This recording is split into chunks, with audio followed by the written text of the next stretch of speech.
The sea by Edward Bond. ये जो समंदर है, ये हर जगह के लिटरेचर के अंदर लाइफ की अलामत, और ये रैशनल थिएटर के ऊपर ड्रामे लिखता है। रियलिज्म इसका खासा है।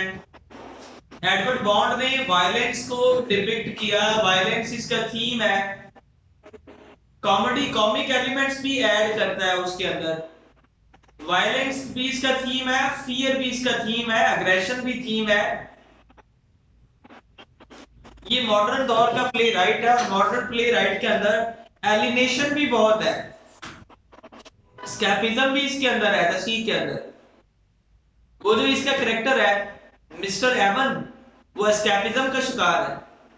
समंदर के किनारे पे देखें जरा, गांव से निकला, अपनी बस्ती से निकला और समंदर के किनारे पे झोपड़ी बना के वहां पे रहता है वो एवन।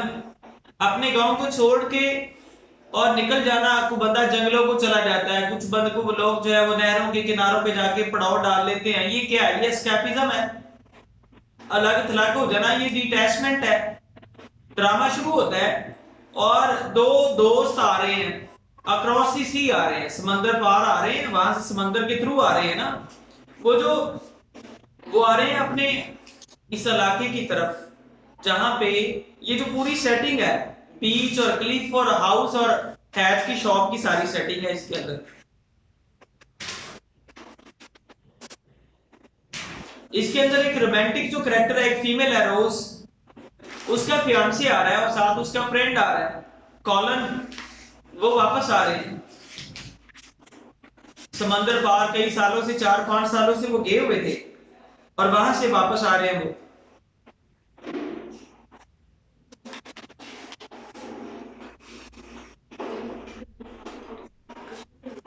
जी, वो जो दोनों फ्रेंड है कॉलन और विनी कार्सन, ये दोनों वापस आ रहे हैं और कॉलन की डेथ हो जाती है समंदर में। बहुत एक फ्लड आ गया समंदर में, और जब वापस आते हुए चीखो पुकार करता रहा, बचाओ बचाओ बचाओ। एक फ्रेंड तो किनारे लग गया ना, विनी कार्सन तो किनारे लग गया। अब किनारे पे लग के उसने शोर किया, help help help, my friend is droning, somebody for help, he was calling for help, standing over the bank of the sea, he was calling for help। उसी दौरान जो हेल्प, जिसकी ड्यूटी लगी हुई थी कि समंदर में कोई किसी के साथ मिस हैपनिंग हो जाती है तो आपने जाके उसको बचाना है। तो समंदर का जिसका नाम जो था कोस्टल गार्ड, वो था मिस्टर एच। कपड़े की दुकान थी वो मिस्टर एच, वो कोस्टल गार्ड भी था। एक उसके पास गन थी और साथ उसके हॉलर कट नामी एक आदमी था, वो उसके साथ ही रहता था, उसका असिस्टेंट था। दुकान में भी हर वक्त उसके पास ही रहता। और ये जो हैच है ये भी उधर ही था, हॉलर कट भी उधर था।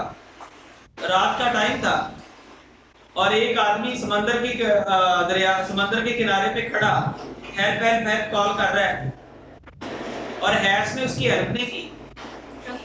हाँ, हैच ने उसकी हेल्प नहीं की क्योंकि हैच को डर था। यहाँ पे थीम है, डर वाला थीम है इसमें। हैच को डर था कि एक दुश्मन है। हैच को 2-4 उसके माइंड में बातें आती हैं, ये कोई डिस्ट्यूस है, उसके माइंड में ये बात आती है, ये डिस्कसी करने के लिए आया। उसके माइंड में ये बात आती है कि वो एलियन है और हमें तबाह करने के लिए आया। ये दुश्मन मुल्क का भेजा हुआ कोई कारिंदा है, उसका कोई नुमाइंदा है। उसके माइंड में मुख्तलिफ किस्म के इस तरह के वो गैस लगाता है और सारे डर से भरे हुए थे। Fear was into the mind of Mr. H. He was see to assessing about the people those were coming over there। अंदाजा लगा रहा था कि ये बंदा सही नहीं है, ये भी सही नहीं है, वो जो मरने वाला है, या ये रिसूर्स है, दुश्मन है, दुश्मन ममालिक ने इनको भेजा है, नहीं तो फिर ये एलियन है, खलाई मखलूक है। बहरहाल ये ऐसा स्टार्ट है इसका, और इसके अंदर थीम है क्लास सिस्टम का। आपने बाद में पूछना है कि थीम बताएं, हमने थीम लिखने हैं, मैंने थीम वाला सवाल भी मैंने बता दिया। वायलेंस भी थीम है इसका, अग्रेशन भी थीम है इसका, और कुछ रिडिकुलस एलिमेंट्स भी हैं, वो भी कॉमिक थीम है इसका, ह्यूमर इसके अंदर है। जो हॉलर कट है ना, वो थथला के बोलता है, वो पट्टी पड़ी पढ़ाई पढ़ता है। ये कॉमिक करेक्टर है। और ये जो मिस्टर एवन है, मैंने उसके ऊपर थीम बताया आपको, एस्केपिज्म का थीम है, अग्रेशन, वायलेंस और फियर का थीम है इसके ऊपर। हैच के ऊपर, हैच के ऊपर कौन कौन सा थीम अप्लाई हो रहा है? फियर का, अग्रेशन का, वायलेंस का। मरे बंदे को चाकू मारे थे इसने, डेड बॉडी को, यानी कि जब डेड बॉडी मिली थी ना कॉलन की, किनारे पे आ गई, जब उसकी बॉडी फूल जाती है और वो तैर के किनारे पे लग जाती है, तो उसको विली कार्सन पकड़ के उसके पास था, तो वो अचानक उसने ऐश को देखा, वो छुप गया और इसने आके उसको मरे को चाकू मारे थे। ये थी इंटेंसिटी ऑफ वायलेंस। अगर आपने जो जैस नॉवल पढ़ा था उसके अंदर भी देखें कि उसके अंदर जो डॉकस और वियोलेट का जो आपस में दुश्मनी थी, उसने आके उस मरी को चाकू मारे थे ना। ये जब किसी डेड बॉडी को इस तरह को बंदा अपना इंतकाम ले रहा होता है ना, ये है इंटेंसिटी ऑफ वायलेंस, ये है इंतहा एक्सट्रीमिज्म। समझ आई ना? इसके अंदर थीम हुआ क्रेडिटी का, क्रेडिटी का थीम है ना, जुल्म की इंतहा है। और उसके बाद जो मैंने बड़ा थीम एक बता दिया कि जो मिस्टर एवन है वो झोंपड़ी में रहता है, गांव से निकला है, अपने गांव से निकला, इसी गांव में रहता था, मिसिस रफी और मिस्टर एच के गांव में रहता था। क्लास सिस्टम भी यहाँ पे है। क्लास सिस्टम किस तरह का है कि एक है अपर क्लास, एक लोअर क्लास है। सिंपली सी बात है कि वहां पे क्लास सिस्टम था। मिस्टर रफी, मिसिस रफी जो थी ना, वो पूरे गांव को होल्ड किए हुए था उसने। और जो रोज लड़की है जिसका मंगेतर आ रहा है और मर गया है समंदर में डूब के, वो उसकी आंटी है, वो उसकी भतीजी है रोज। मिसिस रफी जो है वो उसकी आंट है ना, और रोज उसकी नीस है। समझ आई क्या? जो मोटे मोटे कैरेक्टर है वो तो मैं आपको बता रहा हूँ। सबसे पहले आपने एच और एवन का कैरेक्टर और कॉलन और दो फ्रेंड आ रहे हैं, कॉलन और विली कार्सन। एक तरफ आप उनको लिख ले,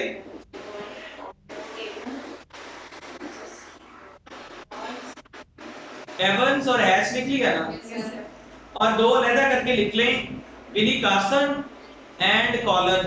कॉलन को तो मारे दायरा और उसके ऊपर लगाए क्रॉस, वो मर गया समुद्र में डूब के कहानी के स्टार्ट पे ही।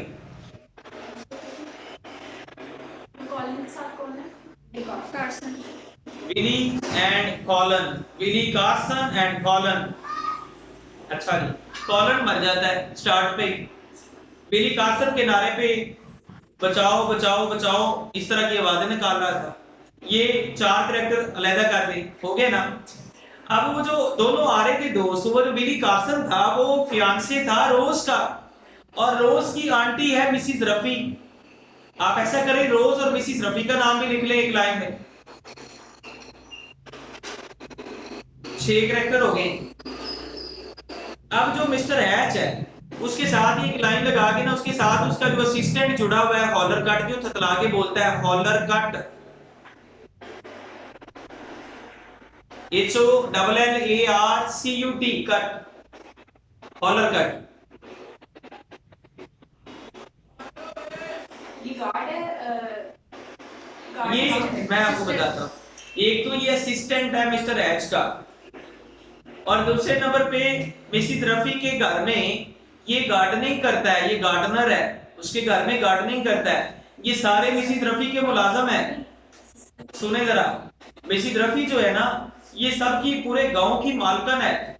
ये जो कोस्टल गार्ड है हैच, इसको तनख्वाह भी वही देती है। समझ आई ना? और वो भी बेसिकली इसी का गार्डनर है, हॉलर कट, उसको भी तनख्वाह वो देती है। सारे मिडिल क्लास के जो लोग हैं ना, वो सबको सपोर्ट वही करती है। पैसे कहां से लाती है? एक तो वो एलीट क्लास से उसका ताल्लुक है, दूसरा अपने घर में सर्कस करवाती है, ड्रामे परफॉर्म करवाती है, और उसमें मेहमाने खसूसी और लोगों को दावत देती है। किनको दावत देती है? जो बड़े बड़े रिच लोग हैं। और वो होता है जो सर्कस होती है ना, सर्कस फॉर डोनेशन होती है, उनसे डोनेशन लेती है, और वो अपने गांव के जो गरीब लोग हैं उनको मुख्तलिफ किस्म की जॉब देके उनको सैलरी वहां से देती है। जब वो बूढ़ी हो रही थी ना, तो उसको डर लगा कि मेरी पावर, मेरी कमांड चली जाएगी। तो उसके माइंड के अंदर एक मुसलसल डर भी रहता है, लेकिन फिर भी वो जो पब्लिक एक्टिविटीज है उसमें बड़ा हिस्सा लेती है, ताकि उसका एक दबदबा और रोब और कमांड जो है वो कायम रहे। अगले दिन जब सुबह होती है और उसका, समझ लें कि उसका नेफ्यू ही मर जाता है ना, समंदर में वापस आते हुए उसकी भतीजे के साथ उसकी शादी होनी थी। और अगले दिन कॉलन विली कार्सन ने बताया मिसिस रफी को कि ये बंदा वहां मौजूद था जब मैं हेल्प कॉल कर रहा था, इसने हेल्प नहीं की। जब उसने इसकी शिकायत लगाई तो मिसिस रफी ने शिकायत लगाने से अभी कुछ 10 मिनट पहले, वो कपड़े का कारोबार भी था ना, कपड़े की दुकान भी बनाई हुई थी मिस्टर एस ने, उसने वहां पे कपड़े का ऑर्डर दिया था उसको, बड़ा हैवी ऑर्डर दिया था। देखिए ना, मैं यहाँ पे अगर दुकान मैंने खोली हुई है, दुकान में मैंने 2 लाख का सौदा सामान डाला हुआ है और मुझे 4 लाख का ऑर्डर देके चली जाती है एक बड़ी रिच खातून, इस तरह का उसने बड़ा हैवी ऑर्डर दिया। मैं तो अपनी सारी जमा पूंजी, अपने सब कुछ बेच बचा के उस पे लगा दूंगा ना, कि मुझे वो, मैं उसका ऑर्डर पूरा करता हूँ, प्रॉफिट आएगी, बाद में ज्यादा प्रॉफिट आएगी। तो उसने एक ऑर्डर दिया था पर्दे लाने का, पर्दे बड़े महंगे थे, कुछ कपड़ा इस तरह का और मंगवाने के लिए उसने ऑर्डर किया और आके शिकायत लगा दी उसने विली कार्सन ने। वो वहां से गुस्से के साथ चली गई और उसने वो ऑर्डर पे कपड़ा मंगवा लिया, ठीक है। अब इसी रफी ने उसको कुछ खास बोला भी नहीं और गुस्से के साथ चली गई कि तू इररिस्पांसिबल है आज के बाद। और जो हॉलर कट था उसको कान से पकड़ा और उसको कहा चलो अपना काम करो, इसकी दुकान में नहीं बैठना, तो घर में जाके गार्डनिंग करो।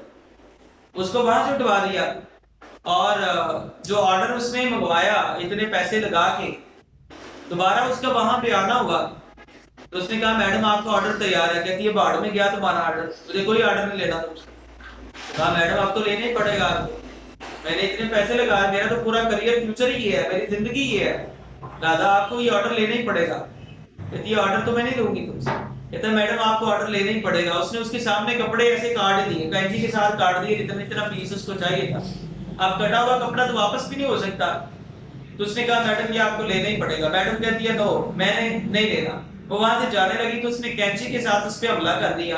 बहुत ही इंपॉर्टेंट ये इंसिडेंट है इस ड्रामे का। उसने कातलाना हमला किया और मिसिस रफी के साथ एक औरत रहती थी हर वक्त, उसका नाम था टाइल हाउस। मिसिस रफी के साथ उसको भी जोड़ के लिख ले।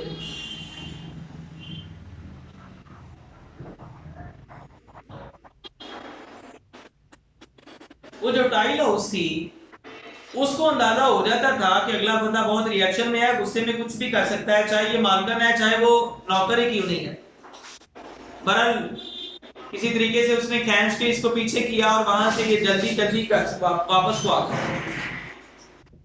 मतलब इसके ऊपर कातलाना हमला हुआ और इसने कहा मैं कांस्टेबल से बात करती हूँ और मैं तुम्हें इसका सबक सिखाऊंगी। अब इसी गुस्से में डेड बॉडी निकल आती है समंदर से कॉलन की, और ये भागा उधर को, ये ढूंढ रहा था विली कार्सन को कि विली कार्सन ने मेरा सत्यानाश किया, उसको भी नहीं छोड़ूंगा। अब विली कार्सन ने कुछ 4 दिन उसने रहा रोज के साथ और उसको कहा अब तुम्हारा फियांसे तो मर गया, और इनकी आपस में गपशप होती है।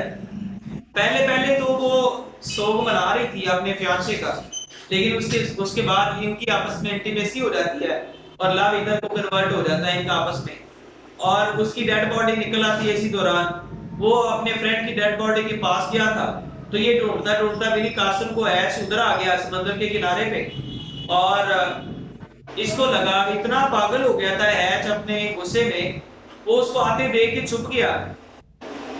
वो जो झोपड़ी थी ना उसकी एवन की, वो भी उधर थी, उसके एक तरफ छुप गया और डेड बॉडी उसकी सामने किनारे पे पड़ी हुई थी कॉलन की। उसको लगा कि ये विली कार्सन ही मरा हुआ है। वो भागा भागा आया, उसने चाकू उसकी डेड बॉडी के अंदर ही मार दी। और कुछ क्रिटिक्स ने लिखा कि उसको लगा कि वो सोया हुआ है यहाँ पे, क्योंकि इस वक्त वो अपनी रैशनेस में था, इस कदर पागलपन में था, तो उसको लगा कि वही सोया हुआ है, उसने उसको खंजर के साथ मार दिया। अपने कागजों में उसने उसको कत्ल कर दिया और उसको ऐसे पाइस किया, चाकू यहाँ से लेकर उसकी बॉडी यहाँ तक उसने टीयर अप की, उसके बाद इधर को टीयर अप की, उसकी पूरी बॉडी में तसल्ली करके उसने उसको मारा। अब वो अपने माइंड के अंदर मार रहा है विली कार्सन को। कॉलन तो पहले मर गया था ना, ये तो उसकी डेड बॉडी पड़ी हुई थी, वो समझ रहा था कि सोया हुआ है। और जब उसको मार रहा था ना तो साथ गालियां देते हुए कह रहा था, you are sleeping here with ease and I have been destroyed, I will not leave you, I will kill you, I tear you up, I will torn you into pieces। ये कहते हुए उसने बातें की थी इस तरह की कि तू यहाँ पे मजे की नींद सो रहा है और मेरा सब कुछ तबाह हो गया है, मैं भी तेरे टोटे टुकड़े कर दूंगा। उसने उसके टुकड़े कर दिए। पंजाबी में कहना चाह रहा था पर उसको वहां पे मारने के बाद चला गया। उसका गुस्सा जब ठंडा हुआ, इतने में जब वो पब्लिक में सामने गांव में आता है, तब तक इधर से कॉलन ने इसको, अच्छा जब उसको चाकू मारा था ना तो उसके पेट से पानी निकल रहा था। कहता है मारते हुए, कहता है मैंने कहा था ना ये इंसान नहीं है, इंसान होता तो ब्लड निकलता, ज्यादा ये एलियन है। वो अपने आप को जस्टिफाई कर रहा था कि ये तो एलियन है, समझ आई। अब जब मार के चाकू उसको मार के अपने कागजों में मार के चला गया तो उसका जो फ्रेंड है विली कार्सन और रोज, दोनों ने उसकी डेड बॉडी को उठाया वहां से और वो लेके घर आ जाते हैं, मसलन मिसिस रफी के घर लेके आ गए। अब वहां पे उसका जनाजा होना था, जनाजे की सारी रिचुअल होनी थी और 2-4 घंटे के बाद उन्होंने उसको नहला के और कफना के वो उसकी मैयत को लेके निकलते हैं। दूर से देखता है, कहता मैंने सही किया, अब जा रहे हैं ये कब्र। उसके माइंड में ये था कि मैं ही इसका कातिल हूं, मैंने इसको मारा है। और जब वो पास आया जनाजे की तो वहां पे विली कार्सन ने गद्दा दिया हुआ था। विली कार्सन को देख के कहता ओ तेरा ये तो फिर जिंदा हो गया। ये हाँ, उसने कहा कि ये तो काम खराब, मतलब वहां पे एक और सीन क्रिएट हो गया। पर ये मिसिस रफी जो थी उसके बाद वो इसको मुंह नहीं लगाती, लेकिन मिसिस रफी के माइंड में एक डर था। वो डर ये था कि मेरी पावर खत्म होगी। ये सोशल चेंज है, ये सोशल चेंज भी है। जब एक इंसान, जैसे आप देखें जो थिंग्स फॉल अपार्ट नॉवल है, उसके अंदर भी एक मुसलसल डर था हीरो के माइंड में। अकॉनकवा जो हीरो का नाम है, उसके माइंड में मुसलसल एक डर था। और जब अपने बुढ़ापे को जा रहा था तो उसके माइंड में डर और वाज़ेह हो गया कि मैं तो कमजोर हो रहा हूँ। और बेटा उसका कन्वर्ट हो जाता है और वो अपनी पावर को खोने का डर उसको बहुत तंग करता है। तो मिसिस रफी को भी अपनी पावर के लूज हो जाने का बहुत डर है। उसके घर में उसका कोई बेटा तो है कोई नहीं जो उसको सपोर्ट करे, ना उसका हस्बैंड है, ना बेटा है, ना ब्रदर है, कोई उसके गिर्द मैस्कुलिन सपोर्ट नहीं है। ठीक है, वो एक मुसलसल एक डर में रहती है। बहरहाल मिसिस रफी समझाती है रोज को और विली कार्सन को कि आप लोग शादी करके यहाँ से चले जाएं। इनको सजेस्ट करती है कि आप शादी करें और यहाँ से चले जाएं। बहरहाल ये यही डिसाइड करते हैं कि शादी करके हम यहाँ से चले जाएं। पर शादी करके वो वहाँ से जाने के लिए तैयारियां हो रही थी and they were waiting for any ship over there sitting at the coastal area.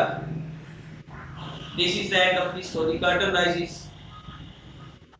बल्कि वहां पे लास्ट में जो है एंड ऑफ अंदाज से होता है कि वो एक किनारे पे बैठे हुए। सी का कुछ नहीं है। सी में तो वो सबसे पहला हीरो तो सी में मर गया ना, यही था। खुशी है, लेकिन वो तो जिंदगी की अलामत है और इसके अंदर जिंदगी का एक मैसेज है। और उस दौर में ये 1934 में पैदा हुआ था एडवर्ड बॉन्ड और 50 के राउंड अबाउट पे लिखा। और दुनिया की जो उस वक्त हालत थी वॉर्स की वजह से, और उसमें first world war, second world war इसमें आती है। दुनिया की हालत ही इस तरह की थी जहाँ पे डर भी था, वायलेंस भी थी, वहां पे अग्रेशन भी था, क्लास सिस्टम भी था और एलिनेशन भी है और एस्केपिज्म भी है। अपनी इन्हीं थीम्स को कन्वे करने के लिए उसने ये ड्रामा लिखा है। बहुत सी चीजें सिंबॉलिक है। Sea is a symbol of life और बाकी जो उसका गुस्से में वार करना, उसको मारना, रोज रोमांस की अलामत है। और रोमांस भी टूट फूट गया, एक तरफ से हट के दूसरी तरफ आ गया, उसका फियांसे मर गया। ये बहुत कॉमन था उन दिनों में। आप देखें टू द लाइट हाउस के अंदर जब शादियां होती हैं, बहुत से कपल के पार्टनर मर जाते,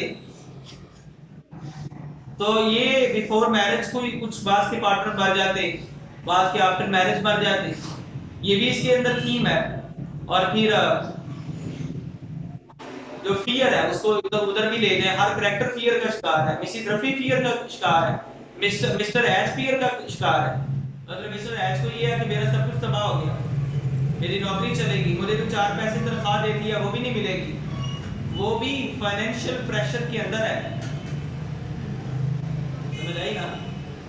सर बिली कार्सन है इसमें फियर, क्या फियर वाले सीन डर के भागा तो है अपने उसको लेके।